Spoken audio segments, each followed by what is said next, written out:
I want to bring in Senator Rand Paul, Republican from Kentucky. He's on the Foreign Relations Committee as well. Senator, welcome. Good morning. Glad to be with you. So you heard the Secretary of State break news this morning that the evidence, the intelligence suggests now this was a sarin gas attack at the hands of the Assad government. The Secretary saying, as he just did, the case is building and will continue to build. Is that enough for you to now vote to authorize the president to use force?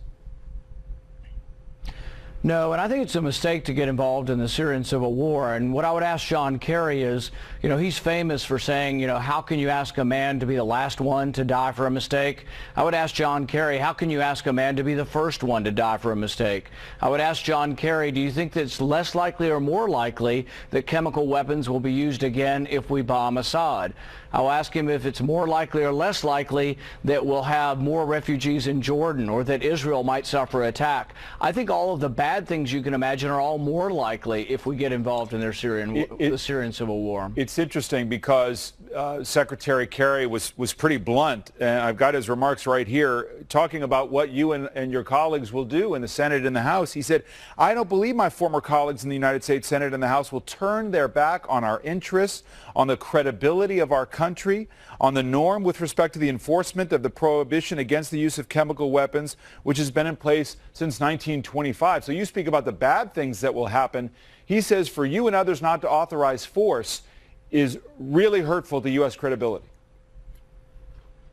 Well, the one thing I would say that I'm proud of the president for is that he's coming to Congress in a constitutional manner and asking for our authorization. That's what he ran on.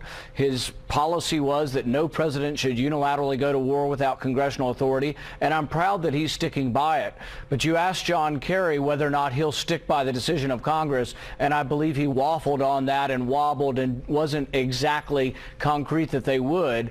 But absolutely, if Congress votes this down, we should not be involved in the Syrian war. And I think it's at least 50-50 whether the House will vote down involvement in the Syrian war. You think it's 50-50? It's that close? You don't think that this is a compelling case that's been made and that Congress will follow suit? In the House, I think the Senate will rubber stamp what he wants, but I think the House will be much closer vote. And there are a lot of questions we have to ask. I think it's pretty apparent there was a chemical attack, but we now have to ask, are we going to go after chemical weapons with our bombing? Everything I read says that we're unlikely to bomb chemical sites because of the potential for civilian damage and civilian loss of life. The other question is all of the bad things that are going on. One of the bad things that's going on is that hundreds of thousands of people have gone into Jordan as refugees. If we begin a bombing campaign in Syria, I think that accelerates. So it accelerates the misery. If we get involved, people say, well, 100,000 people have died. We must act. Well, if our weapons get involved and we get involved, do you think more people will die or less people? But I think the war may escalate out of control. And then we have to ask ourselves, who is on America's side over there? If the rebels win, will they be American allies? Assad's definitely not an American ally, but I'm not convinced anybody on the Islamic side, the Islamic rebels, will be American allies. So it seems to me, Senator, that what the president is saying in this drafted resolution that he'd like Congress to authorize, that the United States must draw a line at the use of chemical weapons, any weapons of mass destruction in war, that you simply cannot allow it, and that if we strike Assad and he uses them again, I heard Secretary Kerry say that the United States might strike Assad again if he uses the weapons. Why not draw that line in the sand, as the president wants you to, and say, we can't allow WMD to be used? I think the line in the sand should be that America gets involved when American interests are threatened. I don't see American interests involved on either side of this Syrian war. I see Assad, who has protected Christians for a number of decades, and then I see the Islamic rebels on the other side who have been attacking Christians. I see al-Qaeda on one side, the side we would go in to support, and I see it to be murky, and I don't see a clear-cut American interest. I don't see either party that is victorious, if either party is victorious, being an American ally. You are a United States Senator. You may, at some point, be a candidate for the presidency. How would the United States look if the president says, I have decided to take military action, I want Congress to give me authority, and Congress does not give that authority? I think it would show that he made a grave mistake when he drew a red line. I think a president should be very careful about setting red lines he's not going to keep. But then again, when you set a red line that was not a good idea in the beginning with, and now you're going to adhere to it or try to show your machismo, I think then you're trying to save face and really adding bad policy to bad policy. Your colleagues in the Senate, like Senator McCain and Senator Graham, you've tangled with them on some of these matters before.